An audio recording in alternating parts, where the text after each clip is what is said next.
بسم الله الرحمن الرحيم الحمد لله رب العالمين والعاقبة للمتقين ولا عدوان إلا على الظالمين والصلاة والسلام على أشرف الأنبياء والمرسلين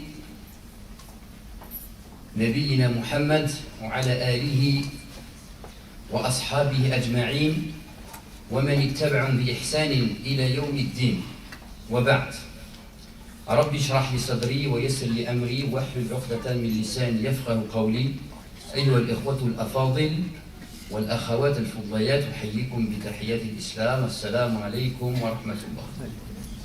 Je veux vous prouver que l'islam est une religion de dialogue. Qu'est-ce que je peux vous amener comme preuve indiscutable? Un verset du Coran. Le Coran. On est d'accord sur le Coran. Parce que moi, ce que je dis, mes paroles, à moi personnellement, vous devez réfléchir. Si c'est intelligent, prenez-les. Si vous trouvez que vous êtes ces bêtes et stupides, jetez-les à la poubelle. Vous avez tout à fait raison. Mais par contre, si on ramène des arguments coraniques, alors, quand bien même, peut-être vous n'aimez pas comment je suis habillé ou je ne sais quoi, si c'est Allah qui l'a dit, alors c'est indiscutable. On est bien d'accord. Donc Allah Azza wa Jalla nous dit, dans Surat al-Baqarah, le verset 83, il rappelle, lorsque nous avons pris l'engagement des enfants d'Israël.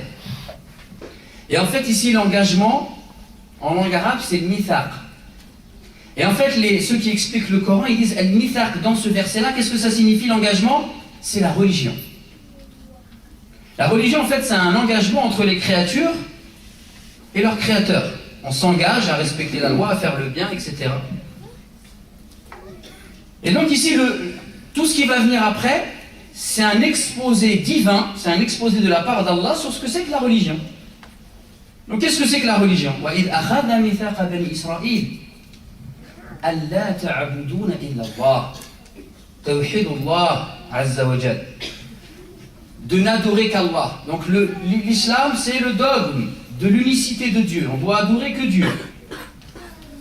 Ensuite, وَبِالْوَالِدَيْنِ إِحْسَانًا وَذِي الْقُرْبَى وَالْيَتَامَى وَالْمَسَاكِينِ وَقُولُوا لِلنَّاسِ حُسْنًا. Il y a 5 choses qui sont évoquées. وَبِالْوَالِدَيْنِ إِحْسَانًا, de faire preuve de bonté envers les parents. وَبِالْوَالِدَيْنِ إِحْسَانًا وَذِي الْقُرْبَى, les proches. وَالْيَتَامَى, les orphelins. وَالْمَسَاكِينِ, les pauvres. وَقُولُوا لِلنَّاسِ حُسْنًا, et de proférer de belles paroles aux gens. Est-ce que vous êtes d'accord avec moi que l'islam c'est une religion de dialogue? Oui ou non? Et je vous ramène un deuxième verset, Inch'Allah. Un verset dans Surat 49, Surat al-Hujurat, verset numéro 13. Surat al-Hujurat, toutes les sourates du Coran, en fait, elles ont un thème. On ne le sait pas quand on le lit, mais ça nous aiderait beaucoup à comprendre si on savait que chaque sourate, elle a un thème. Surat al-Hujurat, le thème de Surat al-Hujurat, c'est ce qu'on appelle, كما يقولون المفسرون, c'est en fait la constitution du croyant dans ce qui relève de son éthique, de ses valeurs morales et de son comportement. C'est pour ça que la sourate al-Hujurat, elle interpelle au début beaucoup les croyants. Il y a beaucoup de versets où Allah il interpelle les croyants. Oh vous les croyants, ne devancez pas Allah et son messager. Oh vous les croyants, n'élevez pas la voix au-dessus de la voix du prophète. Donc il y a tout d'abord dans cette sourate le comportement avec Allah, le comportement avec son messager, le comportement entre croyants. Et après, bien évidemment, l'islam c'est une religion complète et globale. Elle va nous amener à aussi nous donner des lignes directrices et des valeurs dans le comportement avec les gens qui ne partagent pas notre religion. Et regardez ce verset, il est magnifique. Il nous dit, oh vous les gens. Donc il a interpellé les croyants d'abord, et après il interpelle tous les gens. Oh vous les gens. Nous vous avons créé d'un homme et d'une femme. Adam et Ève. Donc il y a ce qu'on appelle en islam la fraternité humaine. Si on n'est pas frère en religion, peut-être on est frère de sang. Et si on n'est pas frère de sang, on est au minimum frère en l'humanité. Parce qu'on a tous, nous en tout cas les musulmans, on pense que tous les hommes, c'est des créatures d'Allah et qu'ils ont tous le même père et tous la même mère. Et si on a tous le même père et tous la même mère, on est frères. Frères en l'humanité. Il y a des degrés, la fraternité religieuse est plus forte que la fraternité de sang. La fraternité de sang est plus forte que la fraternité humaine. Mais voilà, même celui qui vote Front National et qui vous crache à la figure, c'est votre frère en l'humanité. Que vous le vouliez ou que vous ne le vouliez pas. Et Allah termine en disant Inna akramakum indallahi atqakum. Les plus nobles parmi vous sont les plus pieux parmi vous. Donc dans ce verset, on a la piété. La piété, c'est la noblesse. Et la noblesse, c'est cette capacité qu'on va avoir à s'éduquer, à s'élever et aller vers les autres qui sont différents de nous et à établir des relations harmonieuses et équilibrées. Subhanallah. Et d'ailleurs, le prophète, tout au long de sa vie, il a communiqué. Lorsque le prophète, il est devenu prophète, est-ce qu'il avait derrière lui une administration, une armée, une économie puissante? Il n'avait rien. Il avait simplement, il recevait des versets coraniques, une révélation, et il allait avertir les gens, il parlait avec les gens. Il discutait avec les gens. Et en plus, certains adhéraient, et au début c'était pas nombreux, et d'autres complotaient contre lui, le salissaient, mentaient sur lui, manigançaient contre lui, le menaçaient. On montait toute une propagande pour le dénigrer, le rabaisser, dire que c'est un magicien, un menteur, etc., etc. Mais le prophète, qu'est-ce qu'il a eu? Il n'a eu cesse de communiquer et de transmettre le message. Donc la communication, en fait, on a besoin surtout, partout. Et d'ailleurs, essayez de vous imaginer ça. C'est vrai que les musulmans souvent ne le savent pas, et c'est triste. Le prophète, il a fait quelque chose qui est unique dans l'histoire de l'humanité. Et ce que je vous dis, je vous ai ramené des preuves, vous allez pouvoir le regarder dans des livres. Le prophète, il arrive à Médine. Quand il arrive à Médine, il est en position de force. Est-ce qu'il est parti, il a écrasé la ville de Médine, une ville dans laquelle il y avait beaucoup de juifs? Non, qu'est-ce qu'il a fait? Il est parti voir les gens de Médine, il a discuté avec eux, il a communiqué avec eux, et de là est née une constitution.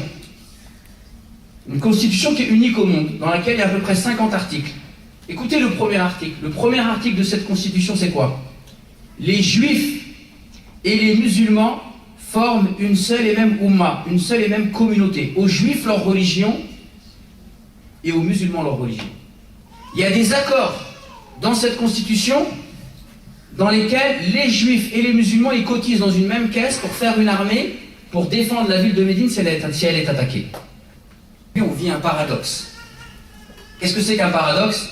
C'est qu'en fait, on vit une contradiction. C'est quoi la contradiction? C'est qu'on est à un moment dans l'histoire, dans notre histoire aujourd'hui, nous les êtres humains, jamais dans notre vie, on a eu des moyens de communication aussi développés qu'on a aujourd'hui. Je me rappelle, il y a quelques années, on était avec des frères, on avait appelé un savant en Égypte, et on avait une discussion avec lui, et à un moment donné, une personne qui était avec nous, elle a éternué. Et nous les musulmans, quand on éternue, qu'est-ce qu'on dit? Alhamdulillah. Donc il a dit Alhamdulillah, louange à Dieu. Et celui qui entend une personne qui éternue, dit Alhamdulillah, lui dit qu'Allah te fasse miséricorde. Et là, donc le cheikh, quand il a entendu, qui était en Égypte, le frère à Paris éternuer, qu'est-ce qu'il lui a dit? Et il dit Alhamdulillah, lui dit Yarhamukallah, qu'Allah te fasse miséricorde. Et après, le cheikh, il s'est tu. Il se tait, puis il bloque comme ça, il dit Subhanallah, quelle époque bizarre. Un homme éternue à Paris et un autre il lui répond en Égypte. C'est pas bizarre ça? Est-ce que vous croyez que c'est commun dans l'histoire de l'humanité que une personne glisse sur une peau de banane à Los Angeles et dans Facebook international, tout le monde le sait? C'est unique dans l'histoire de l'humanité ça. Donc ça, ces moyens de communication ultra rapides, ultra développés, en fait, ils ne sont pas humains. La communication, pour qu'elle soit efficiente, il faut qu'elle soit à échelle humaine. Je te parle, tu me vois, je te vois. Il y a un flux qui passe, qui peut être positif, négatif, je ressens des choses, etc. Et aujourd'hui, il y a un nouveau moyen de communication qui est virtuel, qui est froid, qui va très vite. Et finalement, on s'aperçoit que, je me rappelle, moi, quand j'étais à l'école, il y a un livre que j'ai étudié quand j'étais à l'école primaire qui m'a marqué. Ce livre, c'est quoi? C'est ceux qui ont fait la guerre, 14-18, qui étaient au premier front. C'était des Français. Certains étaient boulangers, d'autres forgerons, et en fait, ils écrivaient des lettres à leur famille. Et en fait, on s'aperçoit qu'en 14-18, le boulanger français, le forgeron français, l'ouvrier, etc., c'est quelqu'un qui sait écrire. Il sait tellement bien écrire que nous, dans les années 80, on étudiait leurs livres. Parce que ils écrivent bien, ils ont des choses à dire, c'est beau, c'est touchant. C'est un livre qui m'a marqué, subhanallah. Et en fait, aujourd'hui, avec ces moyens de communication, on s'aperçoit que les gens, non seulement, ils ne savent plus écrire, mais en plus, ils ont rien à se dire. Ouais, j'étais où? Ouais, je suis là, bien? Ouais, bien. Allez, salut, ouais. avec le minimum de lettres. Oui, WI. Hein, les jeunes, aujourd'hui, c'est devenu Les jeunes, en fait, c'est devenu aujourd'hui une nouvelle race de personnes. Ils ont la capacité d'envoyer 600 SMS par jour avec les forfaits limités. Mais quand tu regardes les SMS, ils n'ont rien à se dire. Et j'ai même entendu la dernière fois quelqu'un, un pseudo-sociologue, que je qualifierais moi, si vous permettez, d'imbécile, qui est en train de nous expliquer de manière savante que finalement c'était bien parce que les jeunes, ils inventaient un nouveau langage. Je sais pas le nouveau langage. Oui, WI, MDR, PTDR, c'est ça le nouveau langage. On ne veut pas ce nouveau langage. Donc aujourd'hui, il y a un paradoxe. C'est que certes, on a des moyens de communication, mais on n'a jamais été aussi incapable de communiquer les uns avec les autres. On le voit, même, je vais parler par exemple dans la communauté musulmane, les gens ils ne savent plus parler. Haram, non, halal, a'udhu billah, t'es un égaré, non, t'es un égaré, tu suis tes potes, waouh, je suis allé comme ça. Hein, des fois on voit, par exemple dans la communauté musulmane, il y a des débats, les débats ils remontent, ils ont des siècles et des siècles, les savants ils ne sont pas tombés d'accord, ils ne sont pas tombés d'accord, mais ils se sont respectés. Et aujourd'hui on voit des gens qui reprennent ces débats sans culture, sans rien, et c'est la guerre des étoiles. Pourquoi? Parce qu'en vérité on ne sait plus parler, on ne sait plus communiquer. On a des Facebook et des Facebook et tout ce que vous voulez là, qu'on utilise. Tu manges au restaurant, tu mets ta photo rare, regarde le plat il est super, tout le monde s'en fout. Et tu as l'impression que tu communiques. En vérité, alors si on te demanderait d'écrire une lettre, de nous expliquer en gros qu'est-ce que c'est pour toi l'islam, tu ne serais même pas capable de faire 2 phrases, sans faute d'orthographe. La lecture en fait, c'est comme la nourriture. Sauf que la nourriture c'est pour le ventre, ça fait grossir le ventre, et la lecture ça fait grossir l'intelligence. Donc je pense, et je me mets moi dans l'eau, on a peut-être besoin de faire maigrir le ventre et commencer à faire grossir l'intelligence. Al-Muhim, le prochain vers de poésie, c'est donc sache en guise de prologue que l'islam est une religion de dialogue. Maîtriser l'art de la communication est un préalable avant toute grande réalisation. Notre prophète, sallallahu alayhi wa sallam, a excellé en la matière et il nous a laissé en héritage son savoir-faire. Donc le prophète, il a excellé dans la capacité à interagir avec les gens, à discuter avec eux, à les entendre. Et je vais vous donner quelques exemples que certainement vous connaissez tous. Vous connaissez tous l'histoire où un homme il est rentré, il a fait pipi dans la mosquée. Oui, mais il a fait pipi dans la mosquée. Désolé. Vous connaissez cette histoire? Est-ce que le prophète il s'est levé, il l'a insulté? Qu'est-ce qu'il a fait? Alayhi salatu wassalam. Les gens ils se sont énervés dans la mosquée, les compagnons ils étaient fous, ils ont dit comment ça? C'est un lieu de prière, il est en train d'uriner, etc. Je précise quand même qu'à l'époque les mosquées elles étaient en terre. Et en plus la personne c'est une personne des campagnes, c'est un bédouin. Donc il ne connaît pas les us et coutumes, etc. Ça me rappelle juste une histoire, une petite parenthèse. Il y a un frère converti, une fois j'ai voyagé avec lui, et il ne parlait pas l'arabe. Et puis il me dit, en fait on avait passé la nuit dans un hôtel, et puis j'étais en train de mettre mes chaussettes, et il me dit, ah, tu mets tes trash. Je lui dis, ouais, je mets mes trash. Je lui dis, pourquoi tu me dis ça? Il me dit, trash, il m'a dit, c'est le premier mot que j'ai appris en arabe. Je lui dis, pourquoi? Il me dit, un jour je suis rentré, la première fois que j'ai voulu aller me convertir dans une mosquée, je suis rentré dans une mosquée. Il m'a dit, j'ai enlevé mes chaussures. Mais maintenant, cette mosquée, ils obligeaient les gens à enlever leurs chaussettes. Et moi, je ne savais pas. Il m'a dit, je suis rentré à la mosquée, j'ai enlevé mes chaussures. Il m'a dit, il y avait un vieux monsieur de chez nous avec une belle barbe blanche, les yeux bien comme ça là. Et quand j'ai voulu rentrer, il m'a dit, trash. Il m'a dit, j'ai pas compris. Il m'a dit la deuxième fois, il m'a dit, trash. Il m'a dit, j'ai bugué. Et là, il dit, trash. Il m'a dit, j'ai fait demi-tour, je suis parti. Et donc le prophète, on revient au prophète, il voit cet homme qui urine dans la mosquée. Les gens, les compagnons, ils sont énervés. Et le prophète leur dit, laissez-le finir. Il s'est levé, il est parti voir ce monsieur, et il lui a dit, écoute, ici c'est la mosquée, c'est pour prier, c'est pas pour uriner. Il a demandé aux compagnons qu'on mette de l'eau pour laver, il a pris l'eau, et l'homme, qu'est-ce qu'il a dit? Il a dit, j'ai jamais trouvé un enseignant mieux que le prophète, Et il a fait une invocation, il a dit que Dieu te fasse miséricorde à toi et à moi. Que pas toi et à moi, les autres non. Hein? Donc voilà un exemple. Parce qu'on dit tous qu'on veut suivre la sunna du prophète, donc suivre la sunna du prophète, c'est le suivre justement, notamment dans ces choses-là qui sont essentielles. Comment on se comporte avec les gens. Un autre exemple. Un jeune, il vient voir le prophète, il veut se convertir à l'islam. Et il lui dit, moi je veux me convertir à l'islam, mais j'ai juste un problème. Je suis un jeune. Ceux qui sont jeunes, bouchez-vous les oreilles. Il dit, j'ai un désir sexuel qui est un peu chaud, donc je voudrais que tu me donnes l'autorisation de pratiquer la fornication. On fait un flashback là. Imaginez-vous qu'un jeune, aujourd'hui, là en France, il rentre dans une mosquée, il va voir un imam, et lui dit, voilà, je voudrais me convertir, mais je voudrais juste que tu me donnes l'autorisation de forniquer. Est-ce qu'à votre avis, il sort vivant de la mosquée? À votre avis? Qu'est-ce qu'il fait le prophète, ce qu'il crie, ce qu'il l'insulte? Regardez la pédagogie prophétique. Il ne lui répond pas. Il ne nous répond pas à sa question, il lui pose des questions. Il lui dit, est-ce que tu acceptes la fornication pour ta mère? Il lui dit non. Il lui dit, les gens non plus. Est-ce que tu acceptes la fornication pour ta sœur? Il lui dit non. Il lui dit, les gens non plus. Est-ce que tu l'accepterais pour ta femme? Non. Et il lui dit, les gens non plus. Est-ce que tu l'accepterais pour ta fille? Non. Eh bien, les gens non plus. Il lui dit, donc tu vois ce que tu me demandes. Il lui a fait comprendre que sa demande, elle était irrecevable. Avec finesse, intelligence, délicatesse. Un homme, 3 fois, en fait, il est venu alcoolisé chez le prophète, alayhi salam. Une première fois, il a reçu un conseil, une deuxième fois. Et la 3e fois, quand il est revenu, les gens ont vu l'homme revenir et une personne l'a insulté. Le pervers, regarde, il est encore bourré, etc. Et le prophète, quand il a entendu ça, il s'est énervé. Il a regardé ses compagnons, il leur a dit, n'oubliez pas qu'il aime Allah et son messager. Certes, peut-être il fait des péchés, mais même s'il fait des péchés, n'oublie pas l'essentiel.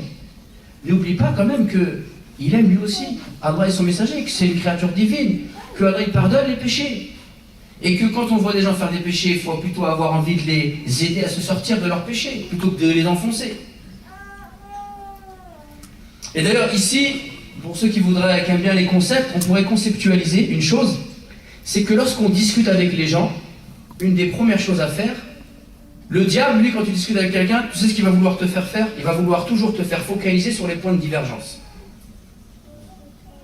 Alors que celui qui est sage, quand tu parles avec quelqu'un, pose d'abord les points de convergence qu'il y a sur la table.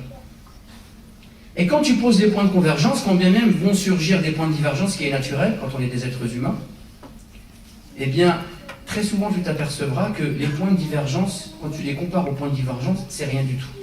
Donc, le prophète, il a excellé dans l'ouverture à l'autre, le dialogue. Pourquoi, à votre avis? Vous êtes en train de bugger ou quoi? Vous n'entendez pas quand je parle, vous êtes tous cheffris. Pourquoi, à votre avis, le prophète il a excellé? Quel est le professeur du prophète? C'est qui son professeur? C'est Allah.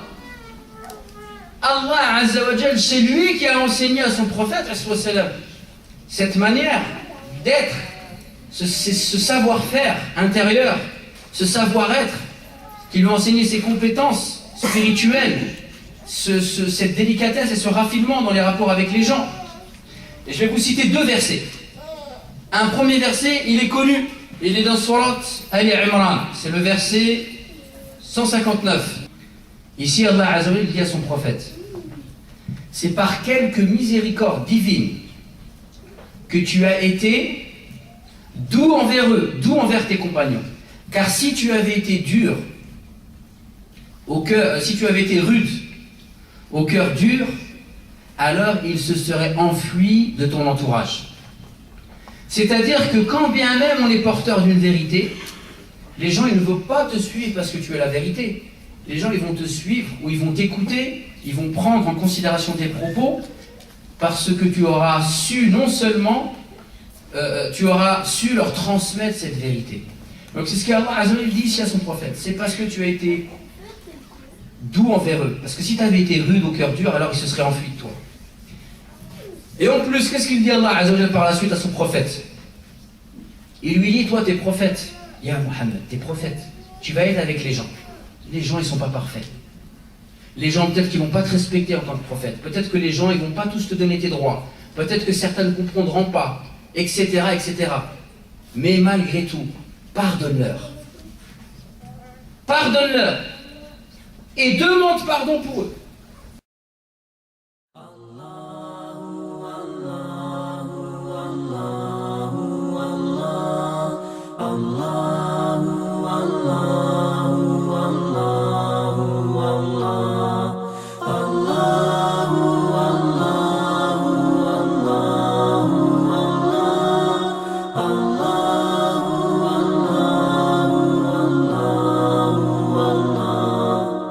الله